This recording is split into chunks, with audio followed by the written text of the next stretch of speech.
राज्यामध्ये अनेक film production houses Marathi चित्रपट निर्मितीत उतरले, त्यामुळे उत्साहाचं वातावरण आहे। याच पार्श्वभूमीवर हिंदीत बराच अनुभव असलेले निर्माते रमेश शर्मा आपला पहिला मराठी चित्रपट घेऊन येत आहेत। RRR movies present Shri Prasad Pawar दिग्दर्शित हिप हिप हुर्रे। 20 वर्ष झाली शोधतोय मी त्या सरंजामेला।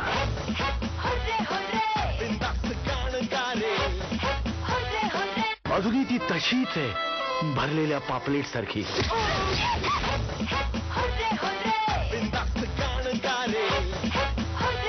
खरी असेल खरी, गोळी लागल्यावरच कळेल। मग मारावं याला।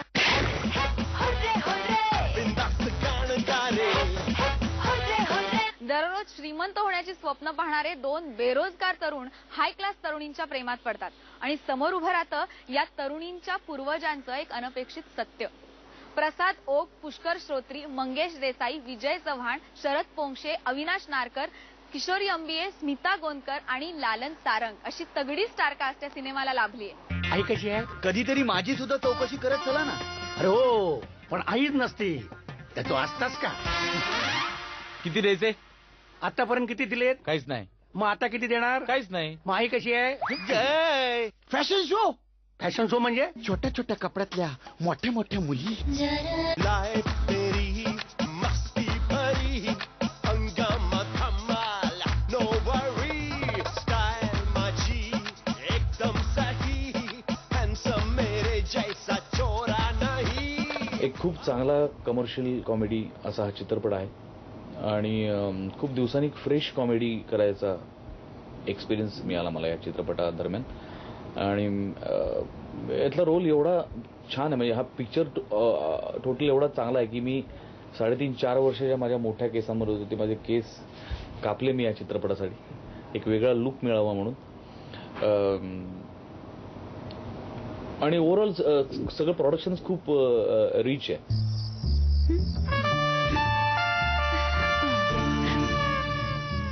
प्रपोज काय असं करतात का? नाहीतर काय, एखाद्या रोमॅन्टिक ठिकाणी तरी बोलवायचं आम्हाला प्रपोज करण्यासाठी। म्हणजे कुठे? बीचवर। बीचवर? या गोष्टीमध्ये घडतं असं की त्याच्या आयुष्यात एक मुलगी येते आणि तिच्यावरच्या प्रेमापोटी तो ज्या संकटात सापडतो आणि मग त्या संकटातनं तो स्वतःला कसा वाचवतो, त्या मुलीला तिचं प्रेम कसं मिळवतो आणि गावाची इज्जत इब्रत कशी वाचवतो, हे तुम्हाला हिप हिप हुर्रेमध्ये बघायला मिळणार आहे।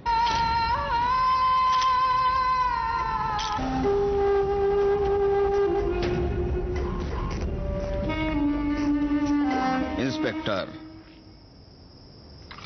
4 गेम बजा के आया हूं,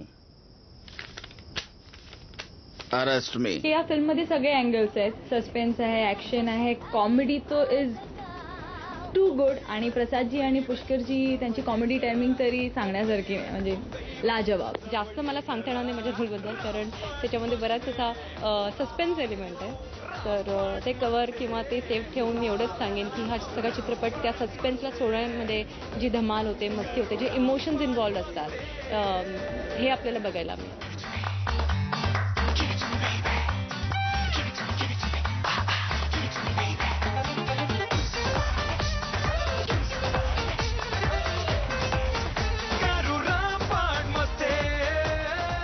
खरंच एक चांगली हेल्दी कॉमेडी आमच्या सिनेमातून बघायला मिळेल आणि त्याचबरोबर एक कथानकाची जोड असलेला एक सिनेमा आहे आणि तुम्हाला खरंच तुमची पैसा वसूल कॉमेडी म्हणू आपण त्याला, आणि नक्कीच तुमचा पैसा वसूल होईल, तो फुकट जाणार नाही याची दिग्दर्शक म्हणून मी खात्री देतो। हॅलो बॉस, चिटकवली दोघांना। दोघांना म्हणजे कोणाला? रंग आणि गणाला।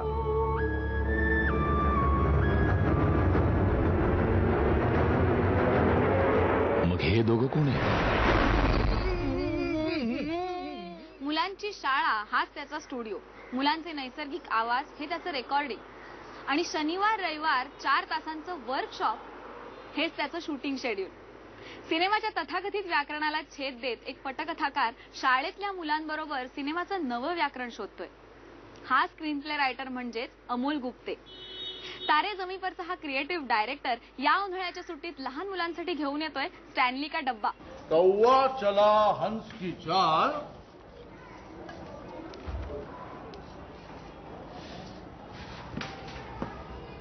किसी ने टिफिन बॉक्स खोला है?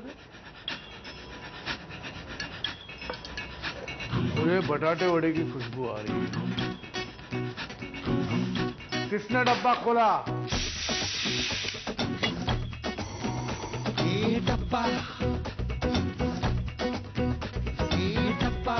शाळेतली मधल्या सुट्टीची घंटा म्हणजे मुलांसाठीचा एक कमर्शियल ब्रेक.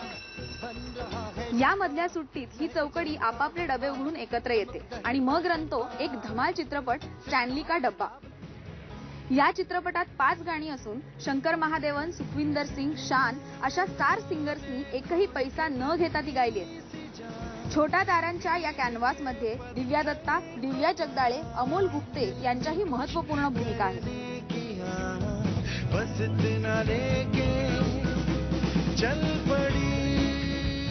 कल एक सरप्राइज है. बता ना क्या सरप्राइज है, बता ना. अरे अगर मैं अभी सरप्राइज बताऊंगा तो सरप्राइज कैसे रहेगा. ये चमकीला 4 कंपार्टमेंट वाला स्टील का डिब्बा किसका है भाई?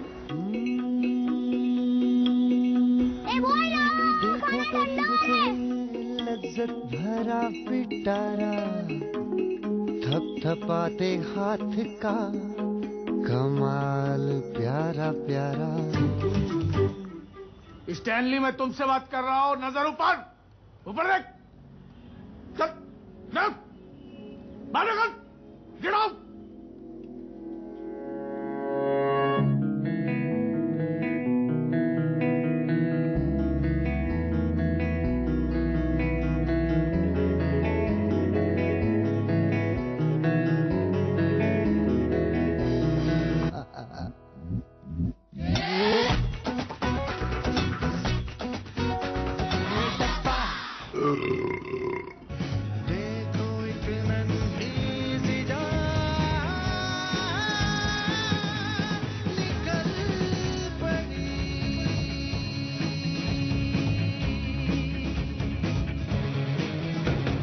डब्बा, स्टॅनली का डब्बा. मुलांना त्यांच्या आवडत्या स्पेसमध्ये पुरेपूर फ्रीडम देऊन त्यांच्यात त्या कलागुणांचा शोध घेणारा अमोल गुप्तेंचा हा अभिनव प्रयत्न नक्कीच अभिनंदनीय आहे. या स्टॅनलीच्या डब्यात आणखीन काय काय आहे हे बघायला तुम्हाला थिएटरमध्ये जावं लागेल. आता वेळ झाली निरोप घ्यायची. पुन्हा आपली भेट पुढच्या आठवड्यात. तोपर्यंत बाय बाय.